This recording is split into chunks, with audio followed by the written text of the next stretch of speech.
closing remarks, I want to remind everyone that Carrie's has a booth out here for anyone that is interested in a quick Narcon training to get some supplies so you can save a life.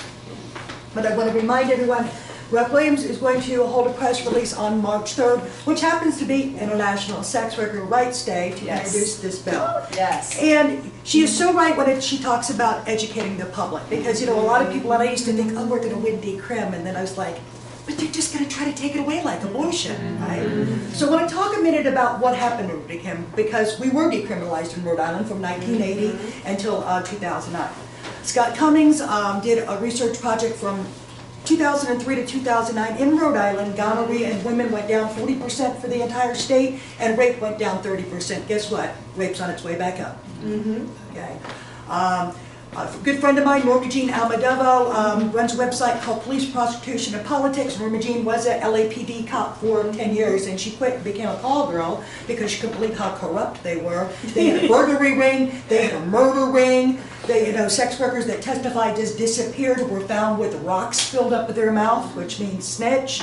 And this violence, you know, every day I see the cops murdering someone or raping someone. There was one cop that just got 2 years probation for raping 16 women. And this isn't going to stop. Part of this is we have these carceral feminists that seem to believe that men should not have access to bisexual services. But I have a question for everyone. Who here has ever watched porn, even one time in your life? Yes. So you are a consumer of sex work. That's right.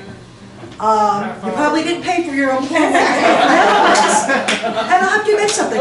I don't particularly like porn, but it's not a problem. I just don't watch it. Right. But I'm not trying to snuff everything out. What these carceral feminists are doing, they're trying to go anywhere in the world that they're not criminalized, and they're trying to snuff us out like we're cockroaches. This is going to be a generational fight. It's not going to end, even if we get the study commission. And to me, getting up for a vote would be great, but last year that this judicial committee got to listen to our team and our evidence, none of the people that opposed us dared showed up because they won't come into a room with sex workers. They run around and get secret meetings with the speaker and everyone behind our backs because they know if they come out to the table that we have mountains of evidence that what they're doing is harming people.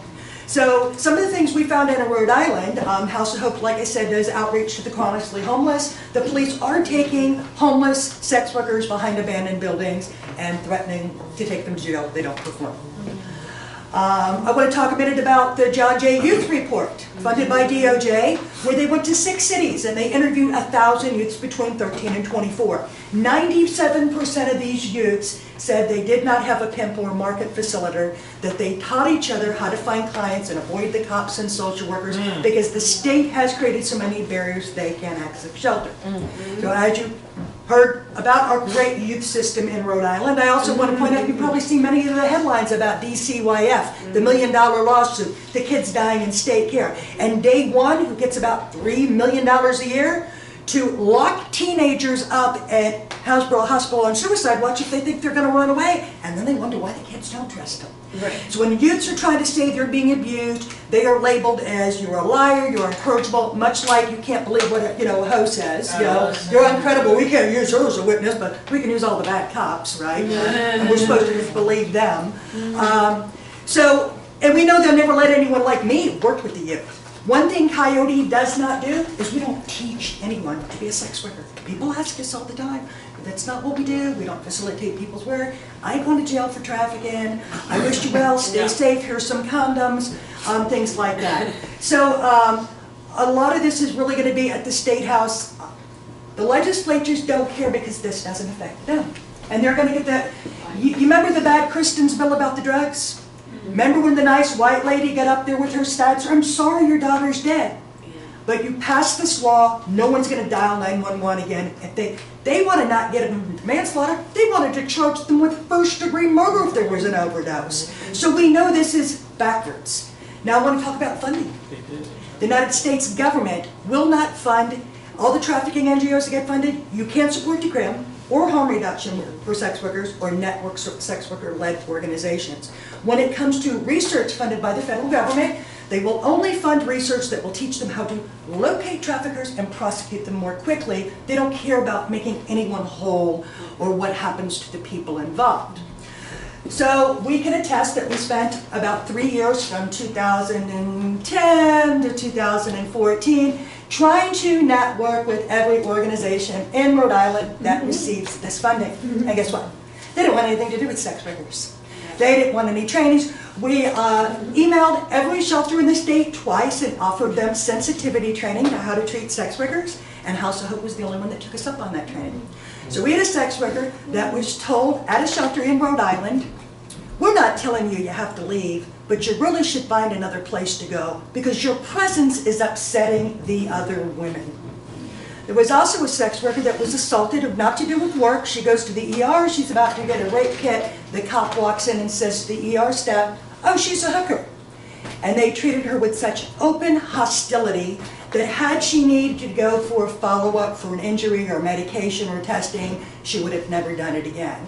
Part of our point of educating medical providers is one is they don't further traumatize sex workers, and sometimes the sex worker might go into STD clinic, they don't have insurance, and hey doc, while I'm here, can you look at the rash on my foot? I don't know what to do about this. So we're missing, and I want to talk about dynamics in relationships, because we hear these words smuggling and trafficking when we're talking about borders, and think about they're brilliant. You think about the cartels and gangs and bad people with guns and all these, and you know what they're talking about? People fleeing violence, people trying to survive, and the government is really good at changing that narrative. So we're going to try to build a movement that includes everybody. Not only do we have to talk about race and privilege, we have to talk about classism. Sex work has much to do with classism, that we're going to be something other than you. You can't be credible. I know several women that have gone and got a PhD, and because they were sex workers, they said, oh, we can't listen to you, even though you got a PhD and went to grad school for 8 years, but because who are you? They like to make claims that all of us were sexually abused as children. Some of us were. I personally was not. I was born less than 40 miles from this building. I lived in Florida for 30 years. I was in the most violent prison in the country, Lowell Correctional Institution. I did 3 years and 5 years because I was a crackhead. And I can admit my days on the street smoking crack and turning $20 checks was not empowering, but let me attest, no one forced me to do it. Those were my poor choices, and part of my recovery was owning up to, allowing a sex worker on drugs to blame other people for her addiction is totally undermining their recovery. And that's the next step. They want to make people victims because they're on drugs. And I said, well, if I steal cars and break into houses, will I still be a victim? Because we know how that's going to go. So our ask for our community is to show up at the State House on March 3rd for the press conference and rally around us and show our legislatures that we're not going to go away and that we demand safety and protection for all our community members. I want to thank everyone for coming. I know it was a crappy day getting here. A great crew, especially Lena for PRISM for having us, all our volunteers, Melissa for the food. It's been really, really wonderful. And guess what? We're going to do this again next year on December 17th. Thank you so much. Feel free to walk around. There's all kinds of information. Eat food, walk around, ask us questions. Thank you so much.